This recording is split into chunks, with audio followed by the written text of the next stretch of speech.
Hello and welcome to Heat of Battle TV. I am your host James Barker, and today is part 3 of the Warhammer Trafalgar Age of Sail collection so far. So in this video we'll be looking at the French Navy as well as a couple of the Spanish ships that we'll be showcasing in this video today. So this is a project that Luke and I have been longing to do for many years, and that is to reenact the Battle of Trafalgar with Langton miniatures, 1/1200 scale Langton miniatures, with every ship that was fought at the Battle of Trafalgar. So we have here the French and Spanish in this episode, but before we go through the ships in closer detail, we'll showcase all the ships that we have here today. Please remember to hit the like button, subscribe, share, and hit the bell icon above to be notified when the next video will be up. Leave a comment below, which is your favourite French ship or Spanish ship, and any historical insights into naval warfare and the Age of Sail, I'd love to know. And also do head over to Warlord Games, which are our very kind sponsors. They are great guys as a company, and they produce amazing models for all periods of history. 28mm, epic scale, even the larger models as well, even sci-fi as well. So do check out Warlord Games. If you click the affiliate link before you purchase any items from the web store, there's no extra charge for you. However, we get a little bit of commission back, and the money goes towards the funding of the channel. So clicking the link, the affiliate link, whenever you purchase your items on the Warlord Games website, you get to support the channel as well. If you want to support the channel further, please head over to patreon.com/Heat of Battle TV. And then you get access to Discord and WhatsApp group and any other perks that you may find interesting. So there you go. That's how you support the channel, financially and freely of choice. So there you go. So that's enough said about how to support the channel. Let's check out these ships in more detail. So the ships that we have today, this battle is themed, of course, on the Warhammer Trafalgar, the Battle of Trafalgar, which was fought on the 21st of October 1805 off the coast of Cape Trafalgar. That's why we have in London Trafalgar Square, and that is famous for Nelson's Column, and that was built and erected after the famous Battle of Trafalgar. And it was one of the most pivotal battles. It was probably the most famous naval battle that ever happened in history. It was very significant. The victory for the British Royal Navy secured naval dominance for the next century, and it paved the way for the British Empire for the next 100 years before World War I. So that's just a brief insight of the Battle of Trafalgar, and let's look at the ships in more detail. First of all, we'll look at the couple of Spanish ships that we have here today. So we have a 80 gunner, the Argonauta. If I put it into zoom, there you go. Now, I did not paint these models. It was my brother Luke that painted these, and he's done a fantastic paint job here. Spanish ships look absolutely beautiful. I love the look of the Spanish ships. These ships are very powerful, lots of guns. They had howitzers, swivel guns. The crew complement was above normal. Huge amounts of crew. Almost 1,000 crew on some of the larger ships. This is the Argonauta, Spanish ship here. So this is the first Spanish ship. And then we have another Spanish ship. This is a 74 gunner, Bahama. 74 gun Bahama, of a Spanish vessel. Beautifully painted by Luke. we will ensure historical accuracy, which is all part of the fun of the channel. Now, I've only done 2 Spanish ships. Of course, I haven't done the Santisma Trinidad, but it's on the list of things to do. So it's just a quick showcase of all the ships that I've done so far, because we only show fully painted models on the channel that we have here today. So let's look at the French. So we will look at the most famous French ship of Trafalgar, and that is the Bucentaure. So this is commanded by Admiral Villeneuve. Now, the Bucentaure fought against HMS Victory, and it didn't really go too well. So what happened was HMS Victory was very patient going along the gunnery line. For about 45 minutes, the British were fired upon by the Allies. And HMS Victory was, they're renowned for their master gunnery, and they loaded double, possibly triple shot. Let's just say it wasn't very nice, especially when HMS Victory was going along the deck, which is what's known as a stern rake, which is the worst possible nightmare for a naval vessel. So basically, the gunnery was from broadside to broadside, which is what Navy try to do normally. This is what's known as a bow rake, raking a ship along the bow. So we'll go along the deck, but worst of all was the stern rake, and that's what HMS Victory did. Penetrated the line, the French Allied line. HMS Victory went along and broadsided all along the deck, and there was only windows to protect a 1200 mile/hour cannonball. I say cannonballs because they were armed with double shot. Nelson ordered that on the big day. And in its first salvo of volley, the Bucentaure lost about half its crew. Yeah, in just one volley. It was severely crippled throughout the rest of the battle, and it was probably inoperable. It was horrendous. The casualties were horrendous. So that is the Bucentaure. Very brave crewmen, though. They fought well, but they did surrender eventually. And Villeneuve survived the Battle of Trafalgar.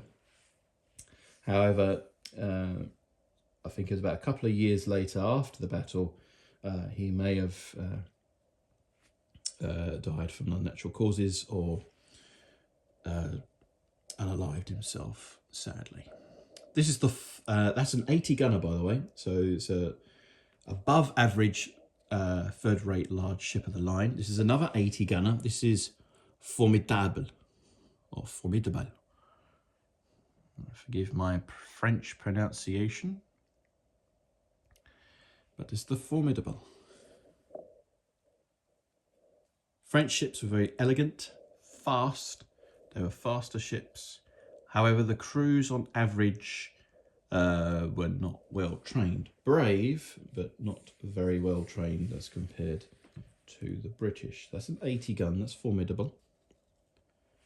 And then we have Indomptable, another 80 gunner. Nice bright yellow colours. Again, painted by Luke. Fantastic paint job. The French and Spanish ships look a bit different. The colours are a little bit all over the place, which is fine. I quite like the colour scheme for the French and Spanish. So, unlike the British, the French ships and Spanish ships were a bit unique and individual, whereas the British colour scheme was all the same colour. Nelson's orders. Now, this is a large frigate, heavy frigate. This is Corneli. This is a French large frigate, which is mainly used for scouting. And then we have the Harmonie, a French frigate. And then we have Thermis. another large frigate.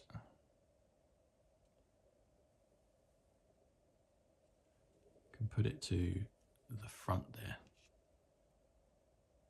There you go. So again, used for scouting and supplies and moving commanders about from one ship to another. Now, we've got some 74 guns. This one here is Heroes. Heroes. Another French ship. This is a 74 gun. Third rate ship of the line. Beautifully painted by Luke. And this one was the first French ship that my brother painted. And it looks really good for a first ship. This is the Aquil.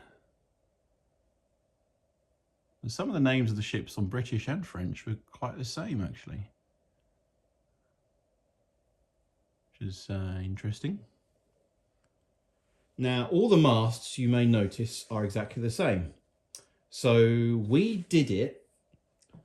Now, for the British, they used mainly as much sail as possible. So to get to the French as quick as possible, they had to do full sail ahead with all the masts they had possible. The winds at Trafalgar were very light, and that was a considerable problem for the British Navy, even though they had the weather gauge and they had the initiative and they were in the better position and formation, whereas the French and Spanish were not in disarray. I'd say disorganized would be the better word, because Villeneuve changed his mind a couple of times under Napoleon's orders. But just in that time, the French and Spanish were disorganized, and the British caught them off guard. This is Agile. It's another 74 gun. Agile. French ship. Beautifully painted. Now all the masts are a little bit different colours. They would be, because some ships would be in different areas. So you kind of get away with that. And then we have Argonaut. Argonaut. I don't even know how to say that. But Argonaut. I'll say Argonaut. There you go, another 74 third-rate large ship of the line. And then we have a Duguay Turin. There's an interesting colour scheme for the Duguay Turin, a French ship. This is a 74 gun. Beautifully painted. It's actually one of my favourite looking French ships, to be honest. So all the ships that I was saying are in battle sails. What's one known as battle sail? Now that means the top middle masts were full sail, whereas the bottom sail was raised up. This was to prevent fires from the gunpowder and from the top guns. If the masts were lowered down, they weren't allowed to fire the top guns, which reduced firepower. Next up, we have Furo.